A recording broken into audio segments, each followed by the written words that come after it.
Pronto, estamos ao vivo no YouTube também. A hora que vocês quiserem iniciar, só me dá um ok. Podemos iniciar. Gravando.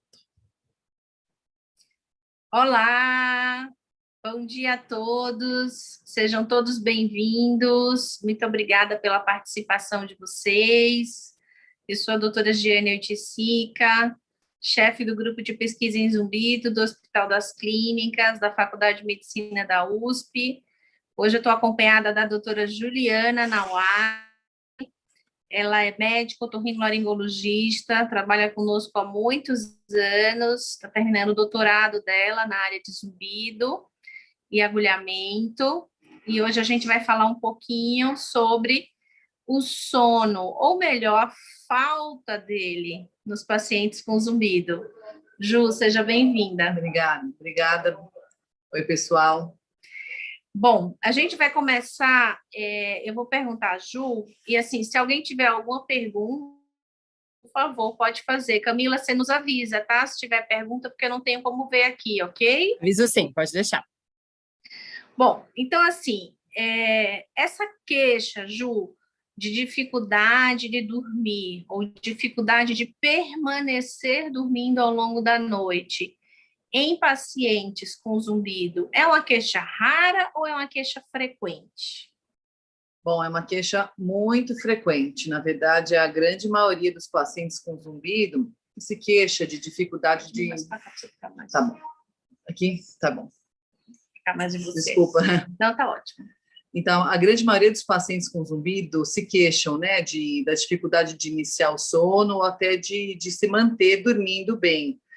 Na verdade, em média, uns 2/3 dos nossos pacientes com zumbido têm essa queixa. Então, é uma queixa super frequente e a gente trata, né, na maioria das vezes, o sono do paciente, porque faz parte do tratamento, né, um sono adequado para a gente conseguir alcançar o objetivo da melhora do zumbido, né?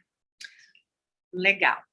E me conta uma coisa, como é que você conduz, por exemplo, se o paciente tem um zumbido e uma dificuldade no sono à noite, mas é uma queixa, assim, leve, vamos dizer, né? Não é uma queixa tão importante. Como é que você faria, por exemplo, o tratamento sem medicamento, só com higiene do sono? O que você recomenda para esse paciente?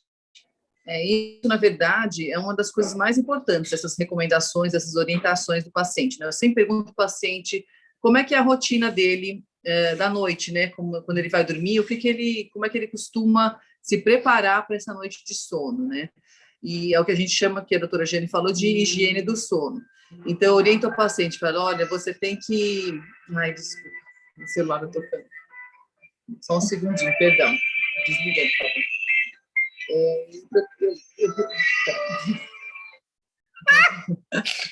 Peraí, desculpa, pessoal. Nós ao vivo, tá tudo certo. Ao vivo aqui no hospital, então tem essas... Deixa eu só tirar aqui o som, perdão. Pronto.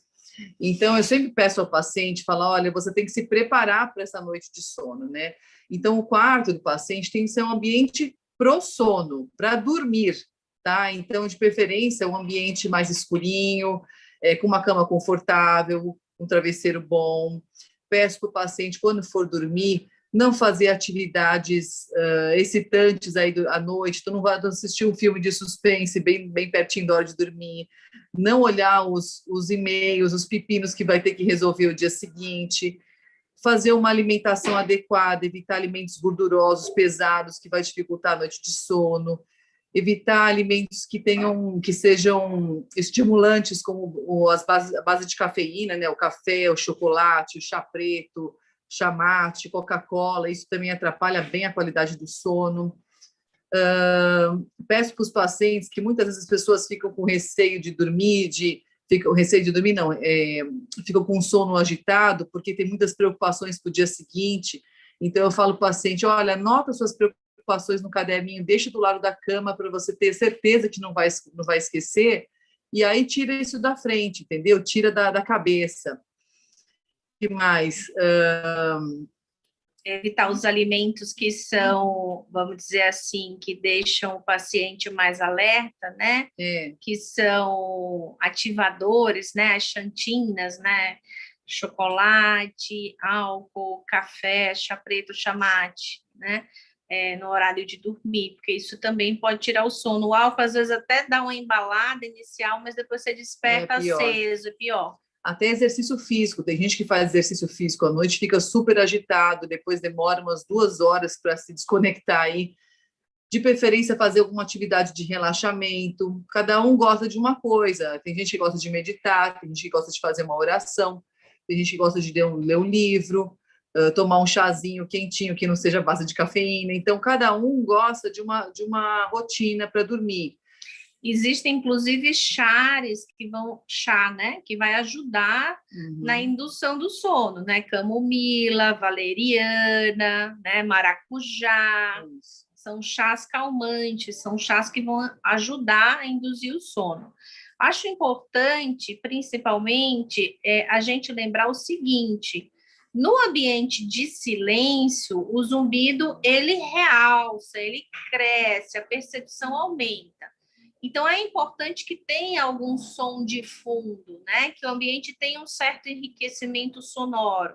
Sons neutros, sons aconchegantes, né? Sons de natureza. Isso é importante a gente enriquecer para o zumbido não ficar tão aparente nesse momento do paciente ir dormir, né? A pessoa gosta de fontezinha de água, Fonte de água. Existem diversos aplicativos no celular, tanto no Android como no iPhone. Se você pesquisar lá no Apple Store ou então no Play Store e você colocar zumbido, vão aparecer dezenas, centenas de aplicativos com sons relaxantes para induzir o sono, né? Porque quando você tem algum sonzinho de fundo, a percepção do zumbido no cérebro reduz, o tamanho do zumbido no cérebro reduz.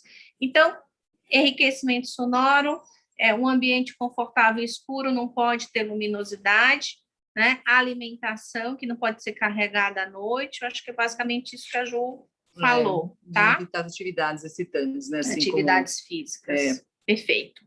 Agora, Ju, vamos falar de medicamento. Tem muito medicamento no mercado que pode ser usado? Tem muitas coisas diferentes em termos de medicamento para o sono num paciente zumbido, um paciente com zumbido. A gente tem muitas possibilidades. Como é que é? Nós temos várias possibilidades, desde das medicações mais naturais, digamos assim, entre aspas, né, como até o hormônio que nós produzimos, que chama melatonina, né?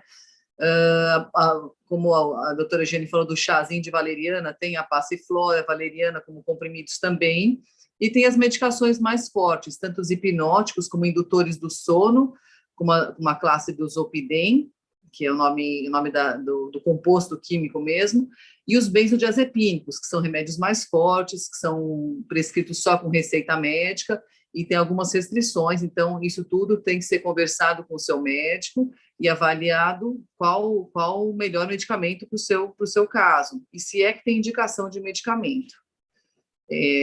Tem alguma coisa que eu esqueci, algum outro? Não, eu acho que é importante a gente falar que existem várias possibilidades, né? Não só benzodiazepínicos, não só drogas que o próprio organismo produz e que podem ser compradas na forma sintética, não só os hipnóticos, mas a gente também tem antidepressivos, ansiolíticos, anticonvulsivantes, que são bons indutores do sono. Então, não necessariamente essas drogas foram desenvolvidas para induzir o sono, às vezes elas são desenvolvidas para um outro tipo de tratamento, mas elas podem ser usadas, como a gente fala, off-label, né? Que é aquilo que não está na bula. Não está na bula que ela foi desenvolvida para isso, mas ela pode ser usada com o intuito de induzir o sono do paciente. A gente avalia cada caso a caso, né? Vai depender dos outros fatores associados que o paciente tem, mas a gente tem uma gama de possibilidades nesse caso. Acho que vale a pena também falar que nem sempre a culpa é do zumbido, né, Ju? Como é que é? Me conta. Na verdade, assim, a grande maioria dos pacientes falam para a gente, não, meu zumbido não me deixa dormir à noite, eu vou pegar no sono, eu não consigo dormir porque eu fico escutando zumbido e ele não me deixa dormir, ou não, eu pego no sono e depois o zumbido me acorda no meio da noite. Então, na verdade, a gente sabe que a grande maioria das vezes não é o zumbido que é o culpado por essa insônia, tanto essa insônia inicial, que é de pegar o sono, quanto essa tardia de fazer você acordar no meio da noite. A maioria das vezes, o paciente que iniciou um quadro de zumbido já tinha algum problema de insônia, e aí ficou mais perceptível por conta do zumbido, o paciente ficou mais alerta. E aí ele começou a perceber mais essa dificuldade que ele tinha de iniciar o sono, de perpetuar no sono.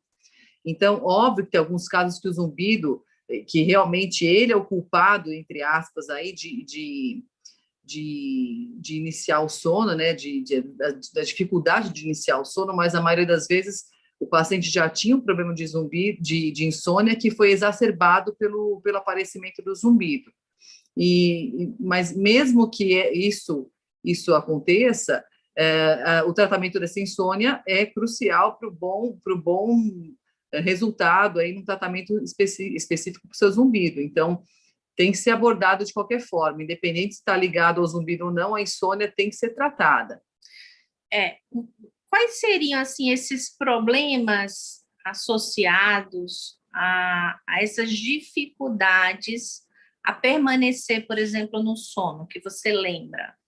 Como assim, A gente tinha uma paciente, eu não sei se você lembra, que ela tinha um problema de urina, lembra? Ah, sim. Então, às vezes, o paciente tem algum problema na urina, entendi. ou na próstata. Ou até de apneia do sono. Na verdade, os pacientes com apneia, muitas vezes os pacientes falam, nossa, doutor, eu acordo a noite inteira para fazer xixi, né? Fala. E, na verdade, a gente vai ver que ele não acorda para fazer xixi, ele tem uma baita de uma apneia, acorda por conta da apneia e aí se dá conta que a bexiga está cheia. E aí vai ao banheiro para urinar. Mas a apneia, problemas inclusive urinários, também são fatores bem comuns aí de fazer o paciente acordar durante a noite, e aí o paciente acaba culpando o zumbido por conta desse acordar aí, né, atrapalhando a qualidade do sono, né? Essa é uma delas, fora as doenças do sono mesmo, doenças de sono, de manutenção do sono, doenças neurológicas, enfim, que podem estar associadas, são menos frequentes, mas importantes de serem pesquisadas. Existe um exame específico, né, que eu não sei se é o caso aqui, mas só a título de curiosidade, chamado polissonografia, que é um exame que a gente dorme no hospital todo monitorizado. E aí monitora o batimento cardíaco, monitora quantas paradas de respiração tem durante o sono, monitora a saturação de oxigênio para saber se ela oscila durante o sono, monitora a frequência cardíaca, monitora as ondas do cérebro, né, eletroencefálicas, monitora uma série de coisas para saber o padrão de sono, para saber se o paciente chega no sono profundo. A gente, quando vai dormir, tem as fases de sono mais leves e as fases de sonos mais profundos, que são os sonos reparadores, que a gente descansa efetivamente, que fixa as memórias do dia. E é importante esse ciclo, né, de sono durante esse período que você está dormindo. Se você não alcança esse sono profundo, você tem uma série de problemas na sua saúde, desde casos de hipertensão, resistência à insulina, que faz difícil um controle de um diabetes, irritabilidade, dificuldade de manter atenção nas atividades do dia a dia. Então, hoje a gente sabe que o sono está atrelado a falta de sono, né, está atrelado a uma série de doenças. Então, o sono tem que ser sempre questionado numa consulta médica, principalmente de otorrino e de queixo de zumbido. É verdade. Então, essa questão do paciente que às vezes acorda várias vezes à noite para urinar, às vezes ele tem uma apneia, ou às vezes ele tem um diabetes, ou às vezes ele tem uma hiperplasia prostática benigna, né? Ou de repente é uma mulher na menopausa, sofre de calores, o ambiente não está climatizado adequadamente, né?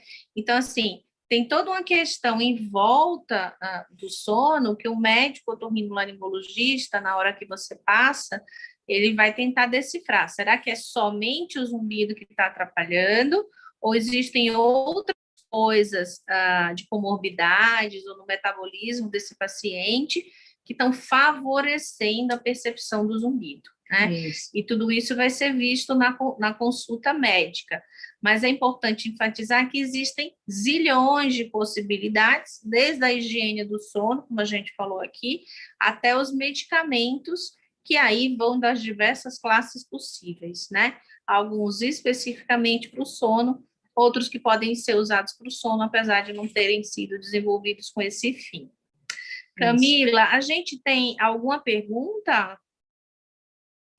Não temos. Você quer completar mais alguma coisa, Ju? Não, Quer falar não. mais alguma coisa? Na verdade, existem só, que eu acho que vale a pena comentar, que existem algumas terapias voltadas para a insônia também, que é a terapia cognitiva comportamental, né? Que é, é uma profissional, um profissional que vai te auxiliar com uma série de terapias distintas para manter um sono adequado. Então, não é medicamentoso e tem uma boa resposta aí para induzir o sono adequado para a grande maioria das pessoas. Então, você vê que ferramentas para manter o sono a gente tem diversas. Então, o médico ele vai conversar com o paciente e discutir caso a caso o que é melhor para cada indivíduo. Então, a única coisa que não pode acontecer é ficar sem dormir. Sim, né? Isso porque o paciente que tem zumbido e que não dorme bem, com certeza ele vai ter uma piora da percepção do sintoma, uma piora do desconforto, né, do incômodo associado. Cami, eu acho que eu vi alguma coisa aqui no Cure Answer, tem alguma coisa. Agora entrou. Aparelhos Isso. para zumbido, tem experiência? Aparelhos auditivos, talvez, né? Deve ser isso, né? Eu acho que ele quis falar do enriquecimento sonoro, né? Que foi o que a gente falou. O paciente com zumbido, ele não pode ficar no silêncio, né? Então, na hora que ele dorme, que ele deita para dormir, aquele ambiente tem que ter um certo enriquecimento. Esse enriquecimento pode ser feito com Sua câmera. Isso, agora sim. Esse enriquecimento pode ser feito, por exemplo, uma fonte sonora que o paciente deixa na cabeceira. Esse enriquecimento, ele pode ser feito com aplicativos que o paciente baixa no celular, ou até mesmo com aparelhos, né? Que são os aparelhos com gerador de som, tá? E o gerador de som, quanto maior o número de horas que você usar, melhor. Você, inclusive, pode dormir com ele, se for o caso. Não tem nenhuma contraindicação a dormir com ele, né? Então, a gente tem, sim, experiência, a gente indica, sim. Agora, a gente avalia caso a caso. Se é um zumbido leve, a princípio, não existe indicação de aparelho, né? Porque o aparelho ele tem um custo. Mas se é um zumbido catastrófico, severo, que está realmente impactando na vida daquele paciente, você deve sim indicar e pode sim indicar os geradores de som. Então, geradores de som são aparelhos que emitem um som que vai ser usado como base, né, para o paciente, para o cérebro do paciente perceber que não existe só o zumbido naquele momento, que existe uma outra fonte sonora. Então, muda o foco, né? Você divide, você faz o split do foco. E aí o paciente tem uma menor percepção do zumbido nesse momento. Acho que foi isso que ele quis. Você quer complementar, Ju? Não, na verdade, esses geradores de som, a gente consegue simular, né? Esses geradores são os comprados, né? Prontos. A gente consegue simular com os aplicativos que a doutora Giane falou, né? Os aplicativos que a gente tem no celular, você pode conectar eles na tomada e usar como gerador, né? Uma coisa que a gente não falou foi dos travesseiros. Você quer falar dos travesseiros? Sim. Existem uns travesseiros, né, que tem caixinhas de som embutidas neles. São travesseiros voltados para o zumbido, né? Eles têm caixinha de som embutidas nele que você pode conectar ao seu celular e esses sons de natureza, ou enfim, sons relaxantes que você escolher de acordo com cada gosto aí, eles saem direto nessas caixinhas de som bem próximos da sua orelha. Isso é bom, principalmente para quem tem alguém dormindo junto. Tem gente que fala, minha mulher não consegue dormir com o som do gerador de som do meu zumbido, ela fica brava. Então, a caixinha fica voltada para a sua própria orelha. Então, você consegue deixar um volume mais baixinho, que não vai atrapalhar o cônjuge, né? Quem tiver ao lado. Isso, são travesseiros que têm os amplificadores, as caixinhas de som, você conecta no seu gerador de som de mesa ou no seu celular e só você ouve, fica aquele som ali embebendo, Surround, né? envolvendo o seu ambiente, né? E sem incomodar o parceiro. Perguntaram também sobre a cufenometria, tá, gente? A cufenometria não é tratamento, a cufenometria... Não sei se eu entendi direito a pergunta, Ju, ó. E a cufenometria ajuda? Acho que Fala, Ju. A cufenometria, como a doutora Gene falou, não é um tratamento, não é na verdade, é uma avaliação do seu zumbido. Você vai numa cabine de audiometria, aquela cabine que é fechada, né, acusticamente isolada, e a fonoaudióloga, o audiologista, vai tentar simular o teu zumbido, vai tentar achar o padrão exato ou próximo dele, para a gente saber quais são os padrões do zumbido, saber se é um zumbido tipo apito ou chiado, se é um zumbido agudo ou mais grosso, né, mais grave, se é um zumbido, o volume que você necessita de um som extra, né, um som fora do teu zumbido para mascarar o teu zumbido. Então, é mais para entender as características acústicas do zumbido, mas não o intuito de tratar. A gente faz, sim, a cufenometria de rotina nos nossos pacientes, porque nós somos um grupo de pesquisa em zumbido, então a gente precisa medir esse zumbido objetivamente antes e depois do tratamento que é feito para saber se houve diferença. Então, sim, a gente faz a cufenometria de rotina para todos os nossos pacientes.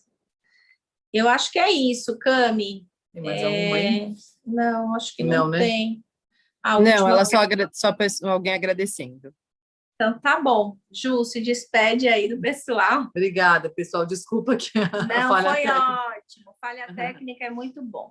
Obrigada. Qualquer dúvida, a gente está sempre à disposição. Bom, então a gente encerra aqui mais uma pílula 4, sobre zumbido e sono, do nosso querido GAPS, e daqui a um mês estamos de volta com outro tema. Obrigada a todos por participarem, nos prestigiarem, e obrigada pelas perguntas. Obrigada, Ju. Nada, obrigada a você pela honra. Foi aqui. Ótimo. Beijo, pessoal. Beijo. Tudo de bom. Até a próxima. Tchau.